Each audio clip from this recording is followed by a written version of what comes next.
CSK ವಿರುದ್ಧದ ಪಂದ್ಯಕ್ಕೂ ಮುನ್ನ ತಿಮ್ಮಪ್ಪನ ಮೊರೆ ಹೋದ ಪಾಟಿದಾರ್. ಶ್ರೇಯಾಂಕ ಹಾಗೂ ಜಿತೇಶ್ ಶರ್ಮಾ ಸಾಥ್. ಪ್ರಸಕ್ತ ಐಪಿಎಲ್ ಟೂರ್ನಿಯಲ್ಲಿ ರಾಯಲ್ ಚಾಲೆಂಜರ್ಸ್ ಬೆಂಗಳೂರು ತಂಡ ಗೆಲುವಿನ ಓಟವನ್ನ ಮುಂದುವರಿಸ್ತಾ ಇದೆ.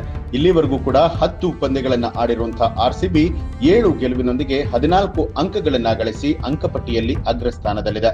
ಆರ್ಸಿಬಿ ಮೇ 3ನೇ ತಾರೀಕು ಚಿನ್ನಸ್ವಾಮಿ ಕ್ರೀಡಾಂಗಣದಲ್ಲಿ ನಡೀತಾ ಇರುವಂತಹ ತಮ್ಮ ಮುಂದಿನ ಪಂದ್ಯದಲ್ಲಿ ಸಿಎಸ್ಕೆ ವಿರುದ್ಧ ಆಟವನ್ನ ಆಡ್ತಾ ಇದೆ. ಈ ಹೈ ವೋಲ್ಟೇಜ್ ಪಂದ್ಯಕ್ಕೆ 3 ದಿನಗಳು ಬಾಕಿ ಇರುವಾಗ ಆರ್ಸಿಬಿ ನಾಯಕ ರಜತ್ ಪಟಿದಾರ್ ತಿರುಮಲ ತಿಮ್ಮಪ್ಪನ ದರ್ಶನವನ್ನ ಪಡೆದಿದ್ದಾರೆ. ಬುಧವಾರ ತಮ್ಮ ತಂಡದ ಸಹ ಆಟಗಾರ ಜಿತೇಶ್ ಶರ್ಮಾ ಮತ್ತು ಟೀಂ ಇಂಡಿಯಾದ ಮಹಿಳಾ ಕ್ರಿಕೆಟರ್ ಶ್ರೇಯಾಂಕ ಪಾಟೀಲ್ ಅವರೊಂದಿಗೆ ತಿರುಮಲಕ್ಕೆ ಭೇಟಿ ನೀಡಿ ವಿಶೇಷ ಪೂಜೆಯನ್ನ ಸಲ್ಲಿಸಿದರು. ಇನ್ನು ದರ್ಶನದ ನಂತರ ರಂಗನಾಯಕ ಕುಲ ಮಂಟಪದಲ್ಲಿ ಕ್ರಿಕೆಟಿಗರನ್ನ ಪಂಡಿತರು ಆಶೀರ್ವಾದ ಮಾಡಿದ್ರು. ಇದಕ್ಕೆ ಸಂಬಂಧಿಸಿದ ವಿಡಿಯೋ ಪ್ರಸ್ತುತ ಸಾಮಾಜಿಕ ಮಾಧ್ಯಮದಲ್ಲಿ ವೈರಲ್ ಆಗ್ತಾ ಇರುವಂತದ್ದು.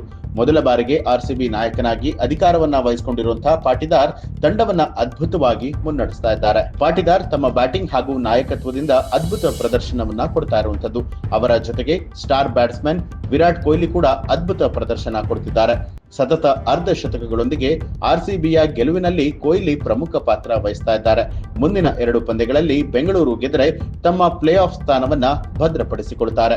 ನೀವು ಕೂಡ ಆರ್ಸಿಬಿ ಅಭಿಮಾನಿಯಾಗಿದ್ರೆ ಈ ಸಲ ಕಪ್ ನಮ್ದೆ ಅಂತ ಹೇಳಿ ಕಮೆಂಟ್ ಮಾಡಿ. ಹಾಗೆ ಯಾರೆಲ್ಲ ಇನ್ನೂ ಕೂಡ ನಮ್ಮ ಚಾನೆಲ್ ನ ಸಬ್ಸ್ಕ್ರೈಬ್ ಮಾಡಿಲ್ಲ ತಪ್ಪದೆ ಸಬ್ಸ್ಕ್ರೈಬ್ ಮಾಡಿ, ಬೆಲ್ ಐಕಾನ್ ಒತ್ತಿ.